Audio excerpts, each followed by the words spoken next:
the team sometimes comes with conditions attached. Yeah. The co-founder is unconditional. Correct. Right? And therefore, especially women who are serious about pursuing their passion or their career, etc., I think that's an important conversation to have at home. And that's where the story and the journey needs to start. It's not just about an office that can give flexibility or workspaces that can give flexibility or figure out a crash at work. I think all of those things are important, but not complete.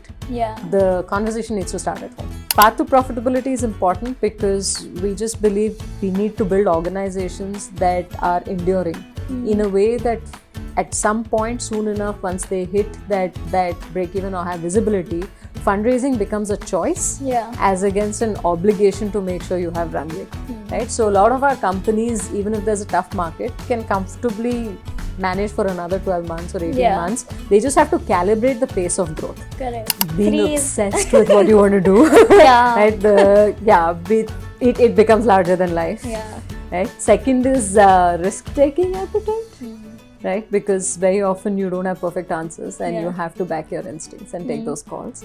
And the third is the ability to attract talent.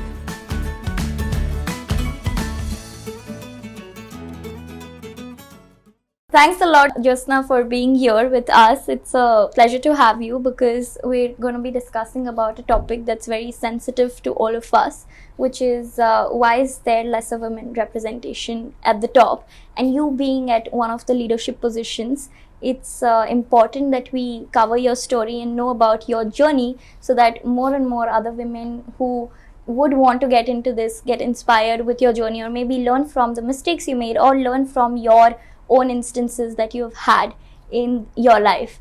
So talking about your journey, you started your career at HSBC and now you are working in an impact investment fund. Both of them are on the two different spectrums. So how would you define your career trajectory to our audience?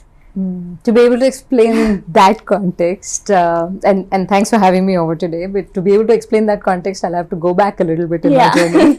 So I grew up in Delhi and did my college in Delhi as well, Delhi University. One of the things that happened was that when I was in college, I ended up traveling into smaller towns and cities with my mom, who was working with self-help groups, women largely in lower income communities. What I found really fascinating was that the world was very different from what I knew as a Delhi girl, right?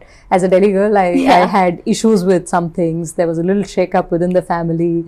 But all of those big problems in my head kind of felt very fancy and small when I actually went out and met these women. Because I realized in lower income communities, I realized that there was a lot of entrepreneurial energy. There was resilience, there was a very high level of EQ.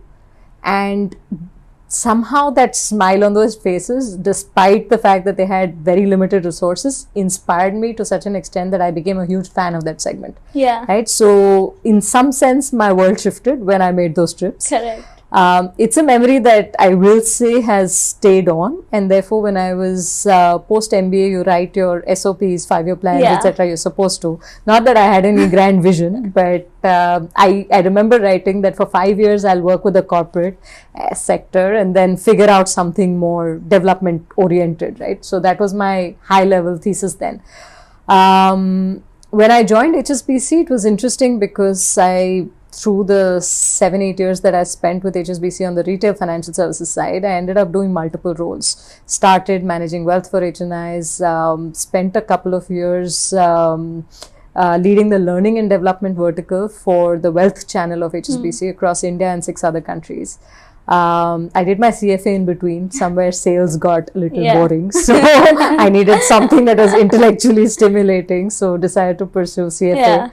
And towards the last 2-3 years, I was part of the head office. Well, it was a miscellaneous of miscellaneous roles, which is always great learning, right? So in some sense, I was looking at strategy, finance, but the role involved almost everything, from working on 5-year strategic plans to weekly P&L forecast to being part of an integration team when HSBC made an acquisition, to MIS analytics, branch P&Ls, everything under the sun, right? So it was fascinating as an experience.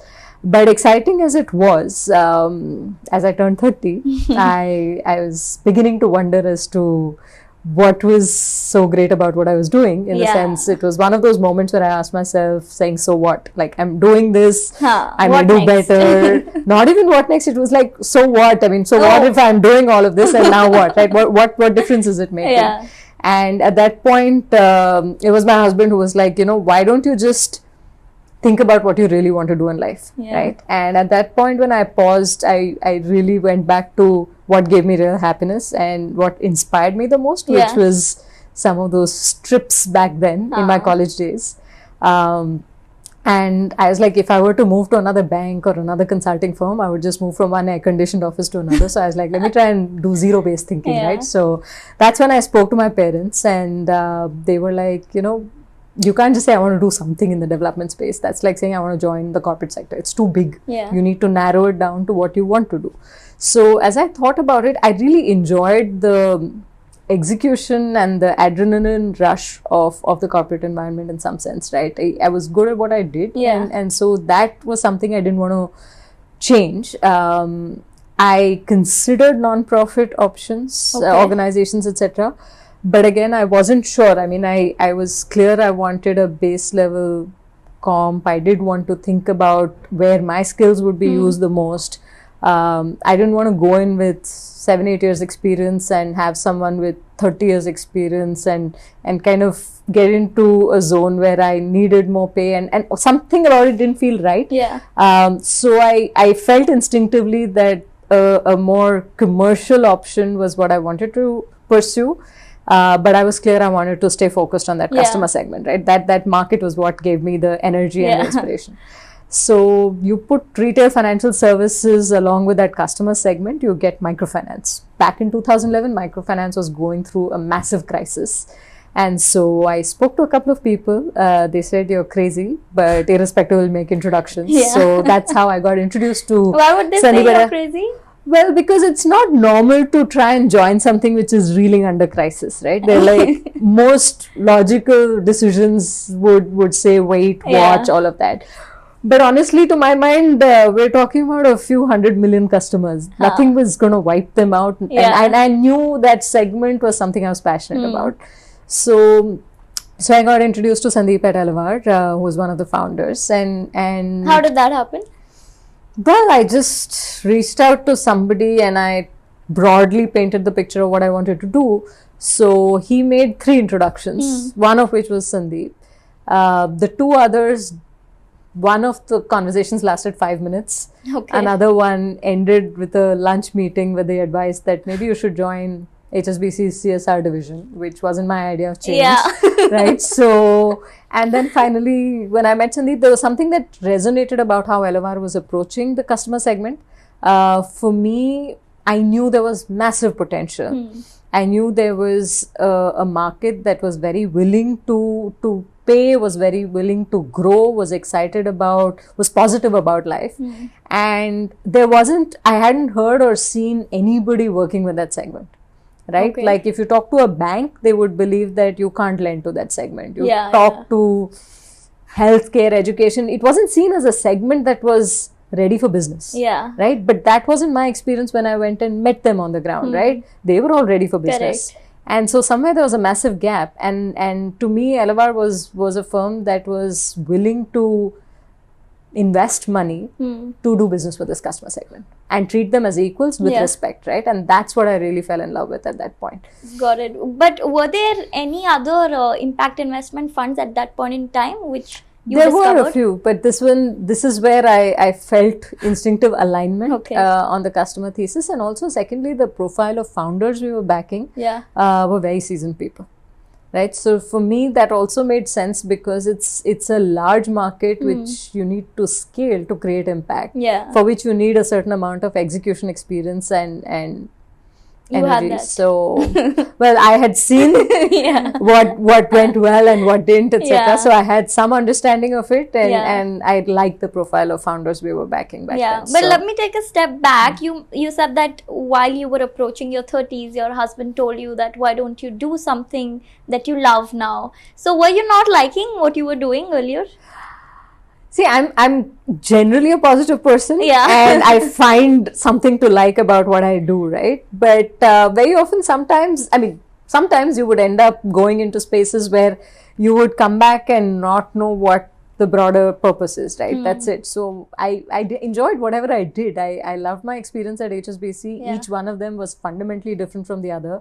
And I'm pretty sure every single role I did at HSBC has a huge role to play in why what I did at Elevar made sense, Yeah. and how I could pick things up quickly, because there is an element of relationship management, there's an element of understanding of business models, there's an element of operations. There are a whole range of these things which are critical to what you bring to the table as an investor, right? So that's the foundation. That's my professional grooming in Bombay at HSBC, right? So got it. And how was your personal grooming like in these years, now that we've already spoken about the professional part?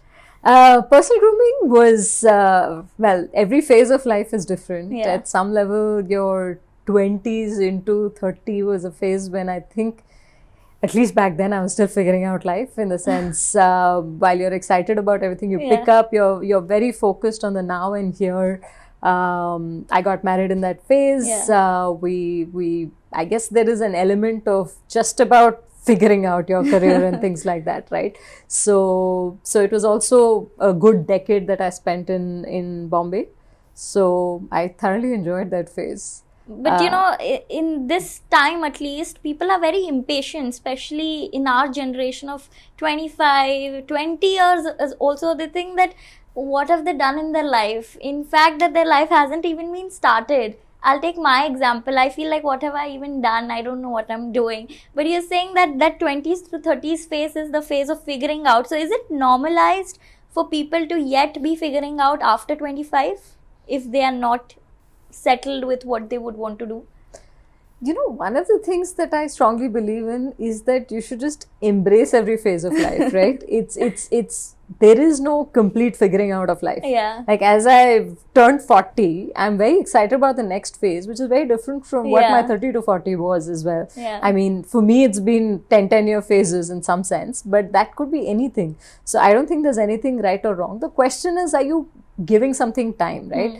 I mean, even within my batch, I was one of the longest staying persons within the same organization. So HSBC's stint was also fairly long. Yeah. A lot of people did move faster, and the thing is, I got to do multiple roles, and therefore maybe I had that variety and change.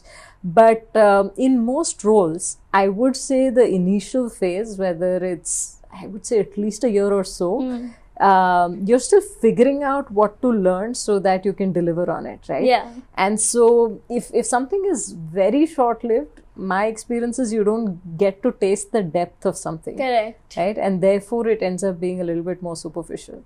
Yeah. And there are some things that require many, many years, and you're still scratching the surface, right? So question is, will you last out the tough and the boring phases? Yeah. And if you do, you discover a new phase, Right. which you miss out on if you move on sooner than that. Correct. So while, you know, having spent a fair amount of years in impact investing now, do you think you're still scratching the surface, or you are into it fully? Good question. In terms of the impact that can be delivered, still scratching the surface, right? I do think the depth of knowing what it takes to build and scale organizations that have a DNA that is needed for delivering impact on the ground, there is a fair amount of depth in understanding. Yeah. But there is also restlessness to say, how do you scale that further? Yeah. Because Elevar's now reached, 45 million customers maybe. And the question is, why is it not a billion customers, right? Because there is that massive population that's ready, and every time I make a visit into the field and talk to customers, whether they're farmers or women in these households, etc., there is just so much energy and so much potential that I feel restless. Right. So in that sense, scratching the surface. Got it. Yeah, that's a very good way of answering it both the ways. But tell me one thing, we did talk about two different phases of our lives, which are mostly the turning points, 20s to 30s and then 30s to 40s. Since you've lived them both, what were your biggest fears back then in that phase and now? I've thought about this a lot, Yeah. and to my mind, at least, and I don't know how different this is. I'm pretty sure your generation would think about life differently. But back then, how much you cared about what others thought of you mattered a lot. Yeah. Right? Maybe early on it's your immediate family, your boss and your colleagues and your peers, etc. I think one of the things that was liberating post 30 is I cared lesser about a lot of general people and what they would think about me and whether this was the right career move or not, etc., etc. So it was liberating in that sense. Few people that mattered, including at home, were the people who were part of the decision, right? It wasn't a very big group I was trying to cater to. Yeah. So, and then as I turned 40, that group keeps getting smaller and smaller. In some sense, you care a little lesser about what people think of you or what people expect of you. And you start building more conviction on what you want to do. And I think that's the biggest difference. Some people are probably born straight into the phase where they don't care much about the world and what the world thinks about them, to be precise. But yeah, at least for me, that was... Got it. And that makes a difference to how you approach things, how much risk you take, what you do, etc. But sometimes when you have some fears, you end up making mistakes and have regrets. So do you also have some of them? I philosophically don't have regrets. Yeah, in life. you told me you're optimistic, so no regrets. Yeah, more because I feel everything that goes wrong also builds character, right? Correct. And so I can't think of anything which was tough, which didn't go well, which isn't part of who I am today. And so long as I like who I am today, then it's all part of what has built me out, right? So to that extent, no regrets. Yeah, but I'm really loving the optimism that you're bringing about in this show, and it's very difficult for people to remain so positive. What do you do actually to, always think in the right direction and feel that, okay, whatever is happening might have a reason and we'll sail through it?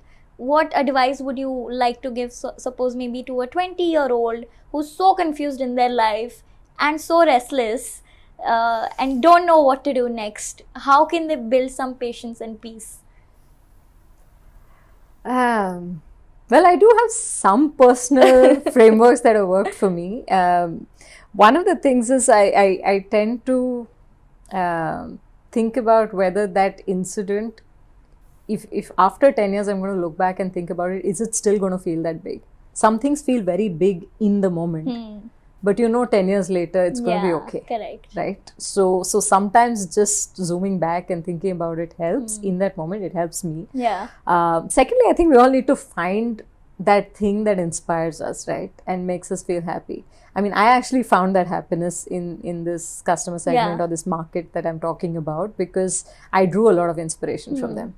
For me, just knowing what they deal with and the smile despite everything and the positive energy was a source of inspiration. So even things like sometimes you tend to compare yourself with peers and how they're doing and that competitiveness. I found all those sentiments vanishing if I just spent time with this market, right? Okay. It was just magical for me. Yeah. So but are they not competitive in their own segment?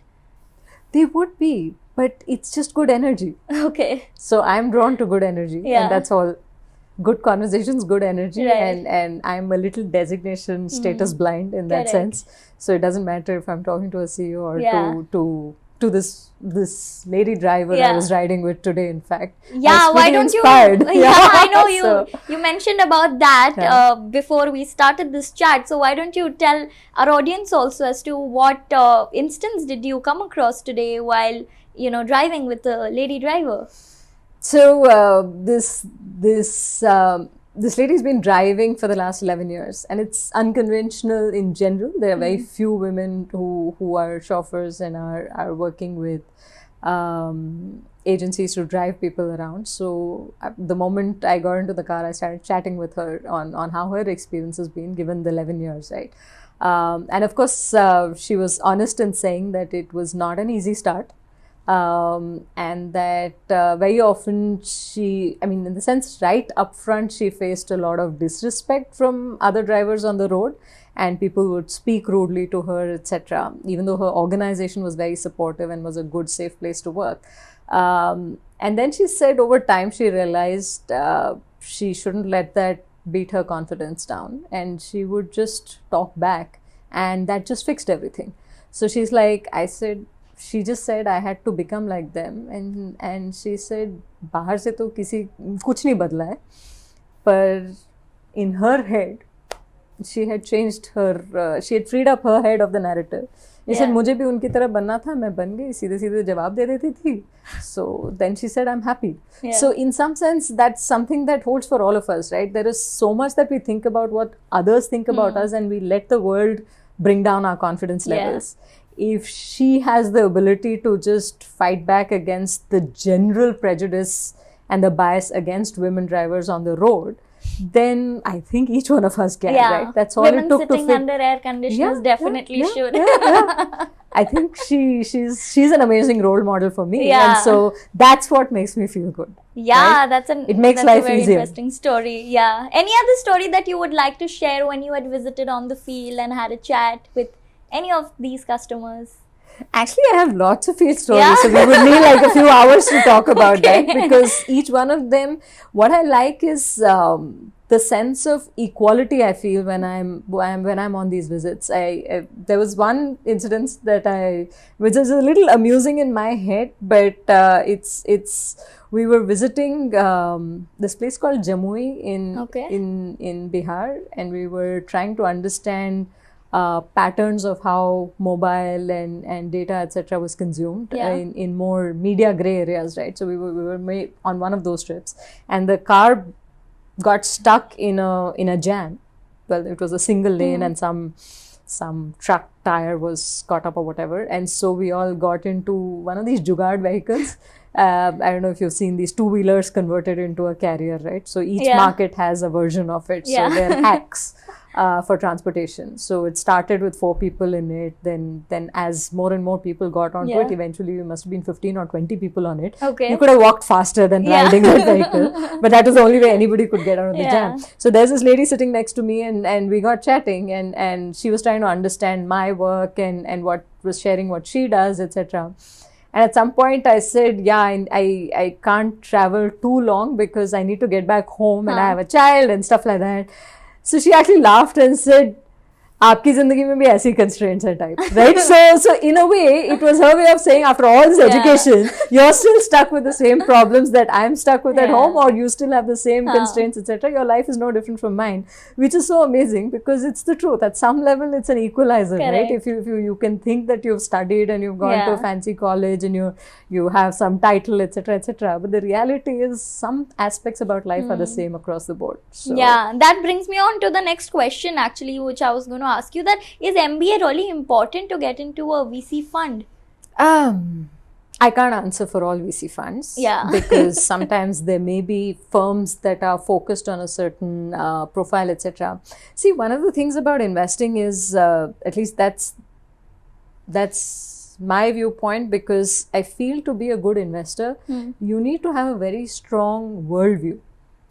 What is it that you believe capital can solve for, etc., and how do you pull that entire thesis together, right?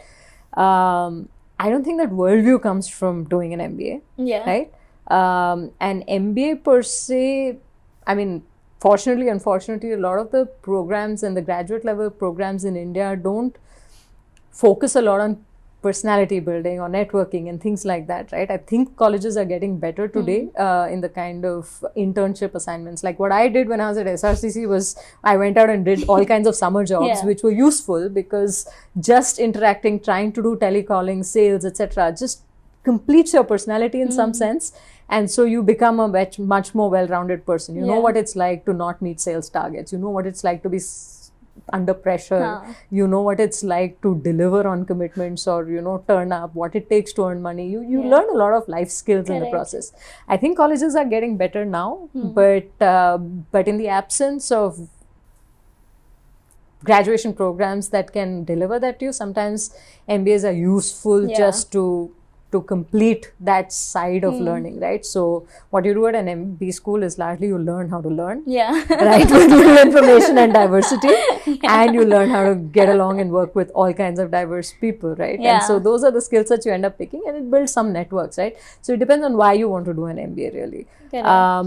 Is it necessary to be an investor? The answer is no, simply because many partners at Elevar haven't done their MBA, so it's not a mandatory requirement for sure.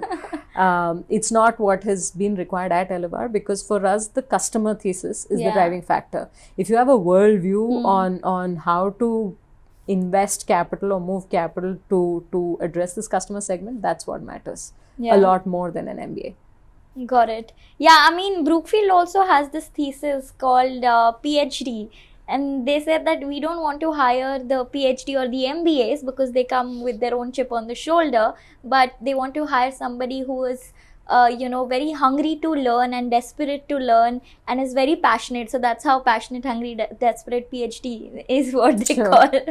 So I've seen that many VC and PE firms are also now moving from the conventional path and going towards a path where they hire people who are excited souls and are having that energy to drive change and not just know the technical aspects. But good to know about Elevar as well. But speaking of that, you did mention to me earlier before the interview that you all are very selective while hiring because your investments are selective as well. But as a person, as an investor, what kind of skills would you look for in a person while hiring? Not specifically for Elevar, but in general, if you were to hire somebody for your own venture, maybe in future, or for something that you do for the customer segment?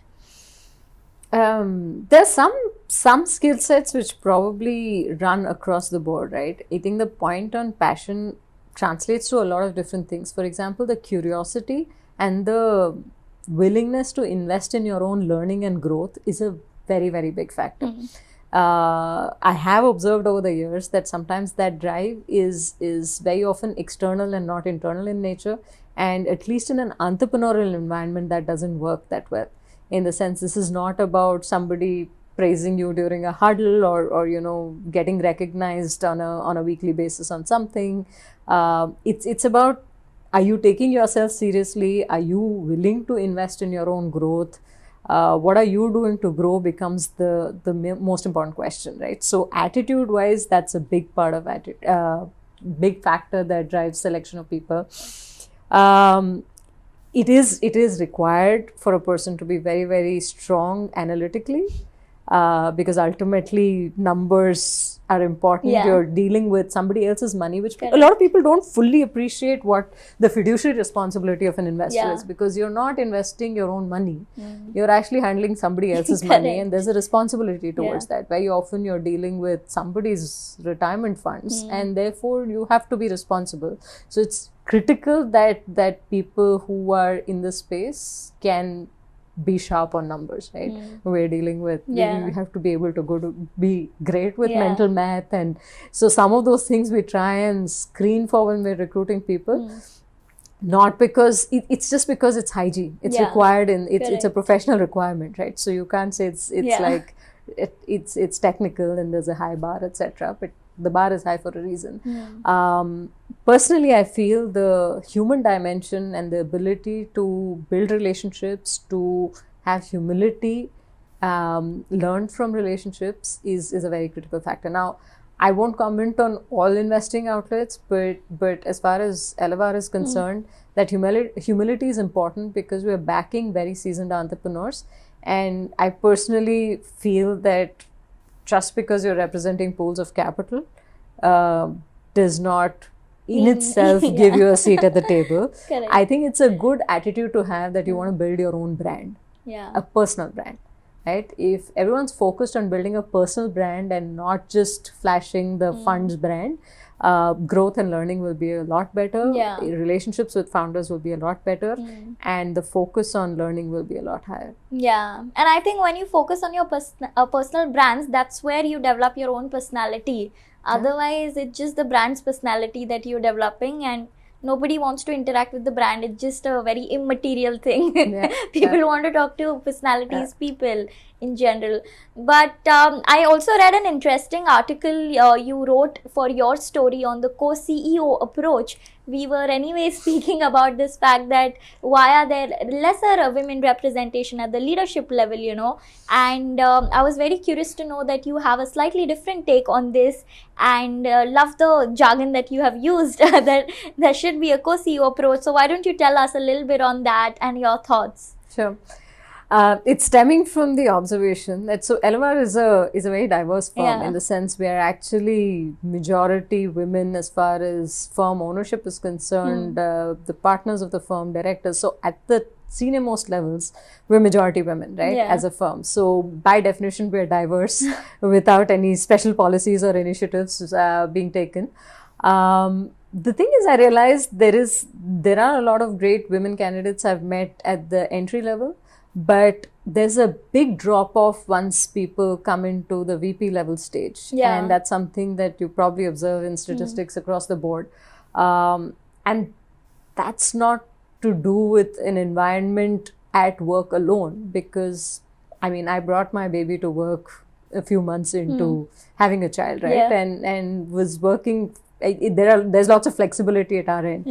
And as I thought about it more, and lots of conversations with women candidates as well as people on the team who moved on, the language that people used was that I do have support from my family members, right? And my family is supporting me in my career, my husband supporting me with my career, etc. But the manner in which that played out was there's support, but women are not able to commit on their own. That commitment is subject to some kind of checking in, not so much from a consultative decision-making standpoint, but as a secondary decision-maker standpoint, right? It was subject to everything else. If everything's fine, great, you can go work. But when things are not fine, the first port of call to take care of things ended up being women, right? And the problem is that feeds into women not being taken seriously at work, because there could be lots of genuine reasons why, for no fault, a woman is not able to live up to her commitments, right? And that's why the role of the family becomes important. So it's not just about supporting women, it's about giving them the empowerment to commit outside of the home. And how do you empower women to commit outside of home becomes a question, in a way that their word is taken seriously in the outside world. And therefore, and because we deal with so many startups and founders, there's a difference between a team and a co-founder. Right? The team sometimes comes with conditions attached. The co-founder is unconditional. Correct. Right? And therefore, especially women who are serious about pursuing their passion or their career, etc., I think that's an important conversation to have at home. And that's where the story and the journey needs to start. It's not just about an office that can give flexibility, or workspaces that can give flexibility, or figure out a crash at work. I think all of those things are important, but not complete. The conversation needs to start at home. It's correctly said that charity begins at home. And that's also one of the reasons why so many women in tier 2 and tier 3 cities end up just getting married, irrespective of the fact that they have so much of ambitions. All of them is just pressed because of the fact that their family wants them to commit to something else. So I think it really and it gets tougher with nuclear families, right? Correct. It's funny, somebody quoted the narrative in China where because they went down with the one child policy for a while, what ended up happening apparently is that there were 4 grandparents available to raise one child in a couple of generations. And so what that meant was that the women were free to work, right? Because all the grandparents were competing to take care of the child.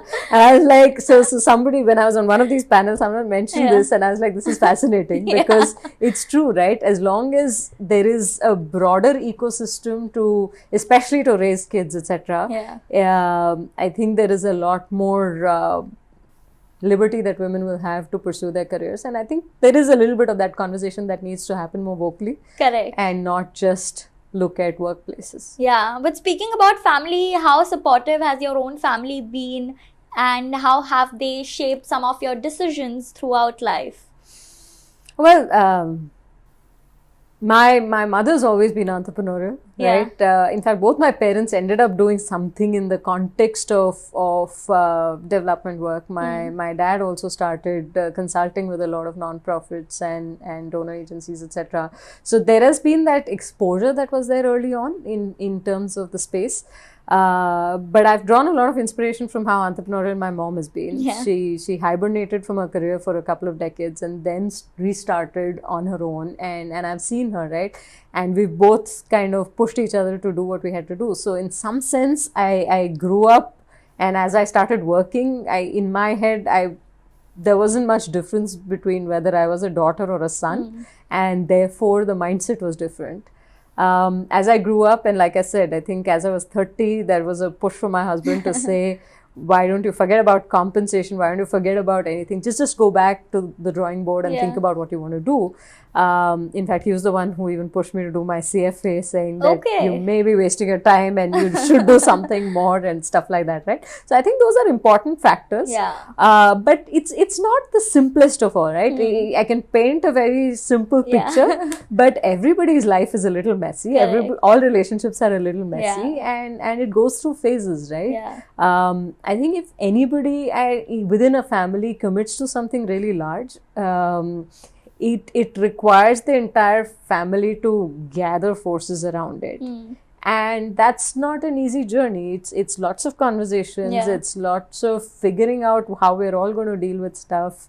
A child at 3 is different from a child at 8 and a child who's newborn. The child grows up and becomes party to the conversation. So it's all messy, but you embrace it and you have to, I guess, figure it all out, right? Yeah, that reminds me of my time, like while I was in Nasik and I did my 12th. After that, my dad didn't want me to come to Bombay because they are anyways very protective. But my mother pushed me to go to Bombay for higher studies, and I know what change has it created in my life. So I can totally relate to the fact that how family support really changes your course of life. Had it not been for me studying in Bombay, the life would have been so different, My mother-in-law, I stay in a joint family setup. My in-laws joined us after I had a baby, and which I'm super grateful for. And my mother-in-law is a huge champion for all of this, right? She's like, I gave up work to manage the family. You should pursue your career. We are there, right? So that kind of helps. Really? There's no doubt about it. Yeah, I agree to that. But moving to our next segment, it's been a very deep and a heavy conversation that we've been having around women. But let's talk a little bit more about how founders can benefit out of this interview. So why don't you explain us about your investment thesis? Sure. And tell us as to how impact investors can usually look for portfolio companies which can give them good returns. And on returns, I have a second question, which I'll come to that once you answer this. So, like I started explaining about this market, there is, especially in emerging markets like India, there is a huge population that probably is struggling to make ends meet, may not have basic, income to feed themselves, etc., which is people who live hand to mouth, right? That's where you need government support. You do need non-profits, etc., to do some work. But just above that is a segment of the population that has figured out basic sustenance, but are really, really hungry to grow, right? And are passionate about growth and are investing in themselves, are taking some risk. And that is where there's a massive commercial opportunity, because it's like there is half the population of India that probably resides in that segment, right? And therefore, how do you build businesses that solve for them becomes the main question, right? Keeping that thesis in mind, markets like India or LATAM, where we make investments, are complex markets, and so you need some kind of execution experience to be able to build in these spaces, right? So our investing thesis is more about solutions for this customer segment, which could be in the form of education, healthcare, housing, agriculture, MSME solutions, financial services, etc. And these are all businesses which are, technically speaking, there's nothing new about them. Right? These have existed for decades. There's nothing new about it. But how do you tailor these solutions for that market becomes the question. How do you innovate on distribution in a way that even smaller ticket size business adds up to a super profitable proposition at a company level, right? how does scale lead to ambition on the commercial side Yeah. becomes the question. And so there are 2-3 things we believe in strongly. One is identifying and making sure you understand the end customer segment and what is the solution you're trying to build for them. Secondly, making sure you've thought through your distribution economics, your business model, pricing, all of that in a way that your business model is fundamentally what I call structurally profitable. Yeah. Right? It doesn't mean that at a corporate level you start by being profitable necessarily, but the pricing of your proposition is enough to take care of all kinds of direct and semi-variable expenses. Yeah. So that as you scale, at some point you'll take care of the head office expenses or the central expenses, Yeah. right? So there is a path to that profitability, Yeah. which is very clear from the day you start. It's not a thesis where you acquire and then figure out monetization later. It is a thesis that starts by designing solutions Yeah. with a certain price point in mind, with a certain structural profitability in mind. Third is the quality of entrepreneur, right? Which is very, very critical, Yeah. as I've mentioned several times, because at some level there is a new market, there is distribution that needs to be scaled. There's a lot that needs to be done. Yeah. So in some sense, we probably want to go with prefer to back entrepreneurs who and partner with entrepreneurs who have some life experience in building businesses, whether it's as an entrepreneur or within a larger organization. But we know that they know how to recruit, build teams, expand across different states, etc., etc. The basics are already demonstrated in their past track record. And the fourth most critical piece for us is scale. Yeah. Right? So if impact could be great, but if you think of something like education, it doesn't move the needle if you've provided phenomenal education to 10,000 kids in India. How do we get to a few million children is the only question to answer from an impact standpoint, right? And how do you do that meaningfully? Yeah. So therefore, scale becomes an imperative, right? And in all of this, we're very, very particular about day zero governance because we like to sleep well at night. So no risk taking on that front. So even when we go and right at the beginning, we start with very, very strong governance principles, have independent directors on boards of companies, make sure we're thinking through how controls are in place. It's all part of what I call DNA building for an organization, right? So what is the DNA of an impact organization that can be that has the foundations for the kind of scale we aspire for? Basically, it's some of these elements. It's governance, it's making sure you've thought through structural profitability, a good pulse of the customer segment, and massive ambition on scale. Yeah.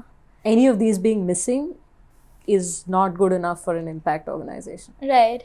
You said that scale is one of the measures to rightfully know about the impact that's been created. What other tools you have, or what is it that your firm does to measure the impact of your portfolio company?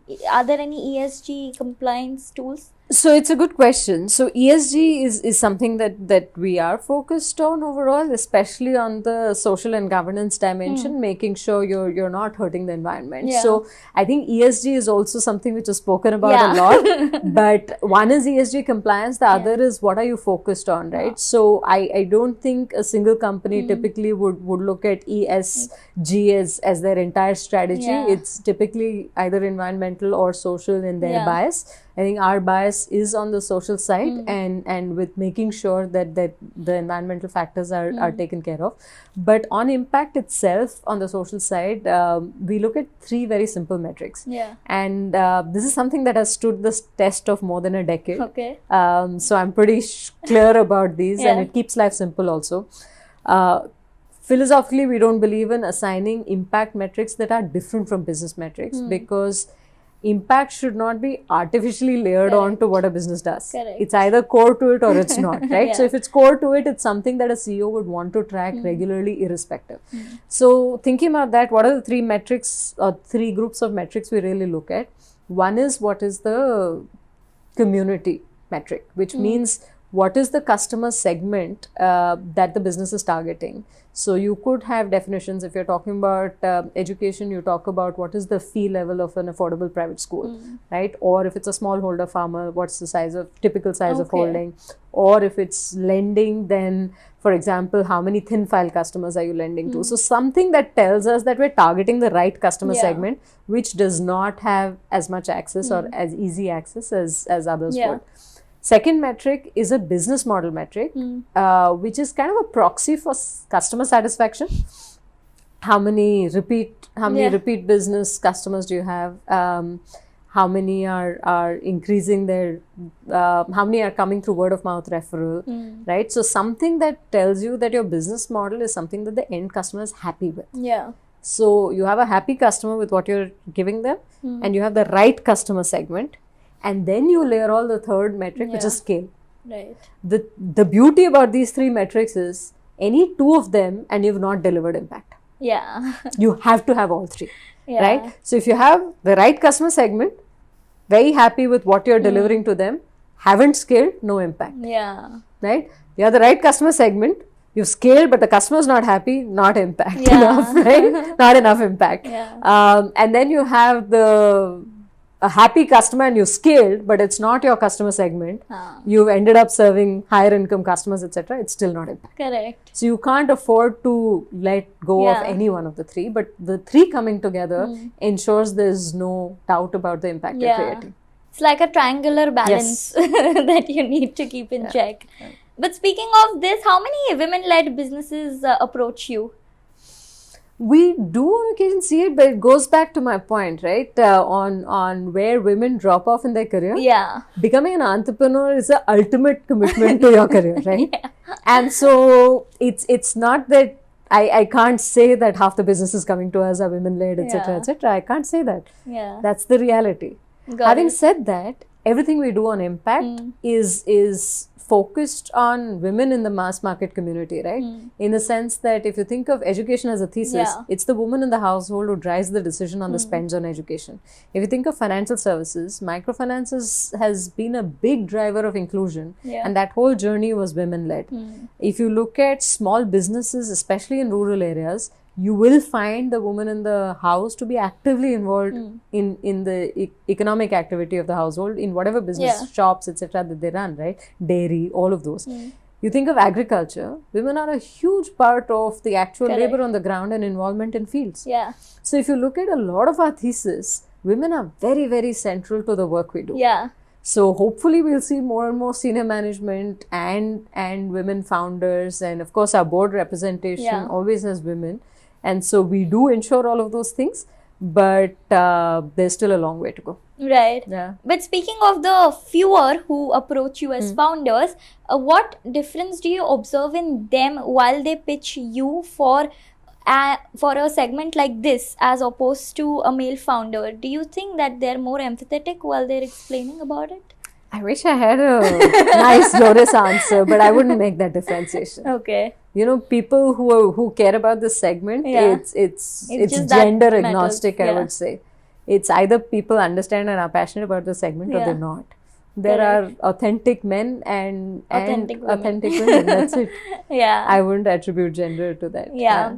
But taking a step back, while we spoke of the fact that, founders who are into impact related space, they have their path to profitability right from day one, unlike other tech startups. But is it like a hockey stick growth that you get in such businesses, or is it more a requirement of patient capital for these kind of founders? So, firstly, I will say this is the Elevar method where we are particular about that path to profitability. I wouldn't generalize it for all impact, right? Every firm will have its own definition of what is impact and what their strategy towards investing is. So, I'll restrict this to what Elevar believes in.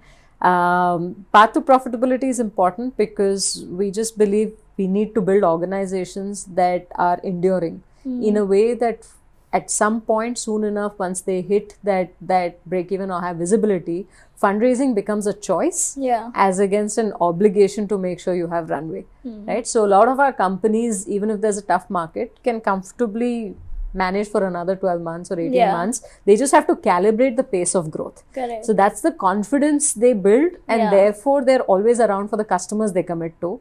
And so we like that balance and the commitment on the ground, and the fact that they'll be around to build out for the long term. And that's why Yeah. we're particular about the path to profitability.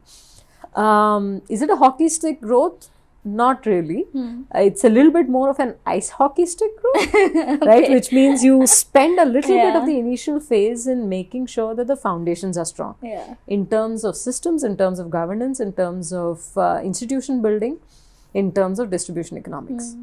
You ensure that before, because scale is not a big question mark in a lot of the businesses we Yeah. invest in, simply because it's a ridiculously large market. Yeah. And most of our businesses, even after building for 5 to 10 years, will not even get to double-digit market share. That's how large the market is. Yeah. So there's no worry about scale. It's more important to ensure that you're building the right quality of scale and are ready to step on the accelerator on scale. Yeah. And that's what it is. Yeah, one point you mentioned about fundraising, I was hearing in one of the conferences only, the VC investors said that it's good when you have a runway and yet you go for fundraising.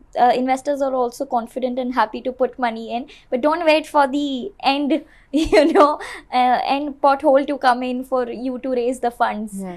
So yeah, that's a very important thing you mentioned there. Are there any investments that you think you have missed on? Is there anything in your anti portfolio? You cannot mention names, but maybe in not sectors. a specific company, but sometimes there are themes that become a little noisy in the market, right? In the sense that, for example, I've always loved the notion of employability being addressed through models that augment income as against our 100% jobs or full-fledged entrepreneurship options, right? Yeah. It's companies that enable people who have spare capacity to generate more income. Yeah. Now there are lots of models in the market that are picking up, and sometimes when that happens, there's a lot of noise in the market, right? Yeah. So then you have to be a little more careful and more thoughtful in how you pick your investments. And so sometimes you stay out when there's too much money moving around, right? Yeah. So that's when we stay out. Yeah. Got it. Yeah. Cool. So we'll enter into our next segment called Rapid Fire. Sure. We just took some inspiration from the trending show Coffee with Karan. Do you watch getting me a gift hamper now? Yes, let's see how you perform. Maybe then we can decide. Yeah. Okay, beginning with 3 things.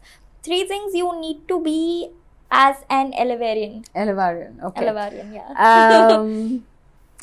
Definitely passionate about the customer segment.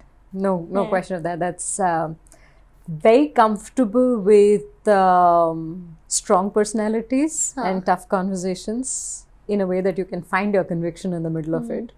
And third is combination of humility and rigor. Okay. Right? Yeah. It's very important to know when you're not becoming arrogant yet conveying your point. Yeah, and also being willing to go deep into issues and knowing the details and basing what you're doing on substance. Yeah. Yeah. 3 things you need to make good investments. A worldview for sure. A strong thesis that you believe in and are not just implementing frameworks. I would say strong analytical skills. And the third is a good judge of people. And what are the 3 things you need as a founder? Being obsessed with what you want to do. Yeah. Right? It becomes larger than life. Yeah. Right? Second is risk-taking appetite. Right? Because very often you don't have perfect answers and you have to back your instincts and take those calls. And the third is the ability to attract talent. If I had to pick. Yeah, that's the most difficult one. I mean, the most important one. I was, learning about a founder in an interview, and he said that he thought fundraising would be the most difficult job. He ended up learning that it's hiring the right people, because ultimately they do all the work in your vision. The next one is one reason why women are still perceived to be lesser ambitious in some quarters of our society. I would say it has to do with how much permission women would give themselves to pursue ambition, Okay. and to what extent that's determined by Yeah. upbringing, family, all Yeah. of those factors, right? So Yeah. So you have that accelerator inside you, not outside. yeah, I think there's an element that starts at home, Hmm. and I think that's a big factor. Yeah. Right. Then 3 mistakes to avoid while pitching to an investor. Trying to pitch something that you think the investor wants to hear, as against what you believe in. Yeah. So that's one. Second is not knowing the details of what you're talking about, right? So don't have someone else prepare everything and not be able to talk through it, including details on the double click on whatever you're talking about. Third is treating an investor and placing an investor on a pedestal. Ultimately, everybody's an equal. Yeah. An entrepreneur is equal to an investor. Investor's getting capital, the entrepreneur is building a business. So you're equal. So just have a two-way conversation. Don't just sit through the meeting like an interview goes, right? It's a two-way conversation. Learn about your investor, get to know your investor, and build a relationship. Yeah, most of the people think brown nosing will help them, but it surely doesn't. Then 3 mistakes to avoid as an early stage versus a growth stage founder. What changes in both the phases and what are the mistakes they can avoid in each of the stage? Early stage, being deep in the details is important. As they move into growth stage, it's super important to make yourself redundant as an operator in the business. Right? So it's a little bit of a contrast. Right? Very. Early stage, very important to back your conviction and take some chances on what needs to be implemented, etc. I would think growth stage, make sure there are controls in place, because as founders become more removed from the ground level details, the quality of execution deteriorates. So ensuring you put systems in place that can retain the quality of execution of what you're delivering on the ground is critical. Getting aligned investors and aligned capital is true for all stages. It is one of the biggest reasons why companies fail, and good companies fail, because they can't get shareholder alignment. But I have a follow on to this Sure. as to how can you understand who's the right one for you? Well, part of being a founder is also, that's why I said don't have one-way conversation. Right? Get to know your investors, diligence your investors. Don't just have investors diligence you. Right? You should diligence your investors. Understand what their reputation is, understand their style of working, understand whether they're the right fit for you. Right? Yeah, that's a all good of this, point. of course, if you have a choice. If you don't have a choice, you raise the money you need to survive. But if you have a choice, I think it's important to make sure that you're doing your work and finding aligned partners. Sometimes it may be worth waiting it out if you don't find alignment. And that's why it's good not to get yourself into a zone where you're desperate to raise money. Correct. Yeah. We have do's and don'ts now. What to do and what not to do in your 20s.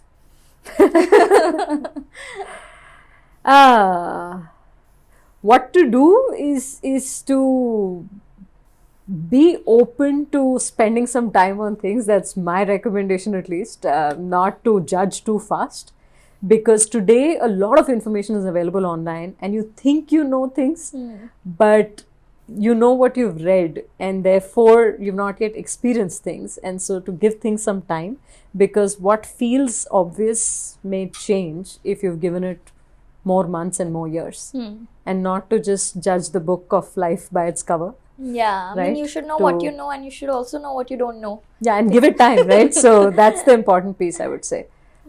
It's very easy to feel like you know something, but how well you know it is partly a matter of time. So a little bit more patience there. If you can, I think the beauty of, so the trade-off between quality of work that you do and the compensation you get paid is an important one, right? The highest paying job may or may not be the one that helps you grow the most.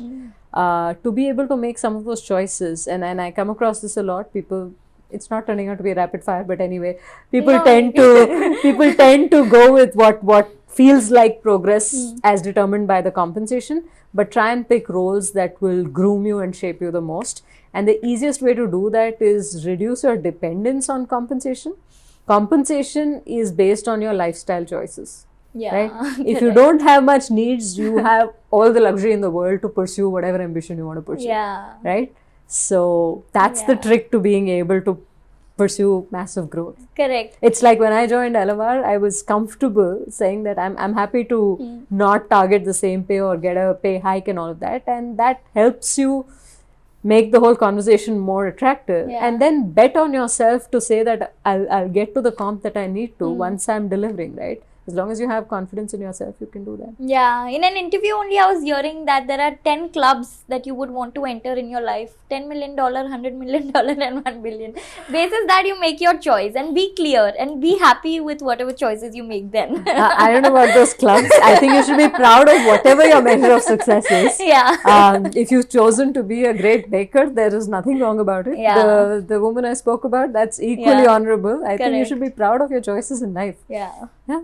Yeah, that's one. Don't good advice. constantly second guess yourself. Yeah. Yeah. What's your biggest definition, or rather just a plain definition of happiness? What's my definition of happiness? Is it linked to success? Not really. I mean, it depends. I guess success for me is also not being worried about failure. It's success, right? So if you figured out something you're good at and you're passionate about, then that's success for me. Because that zone is where the best version of you evolves, right? Yeah.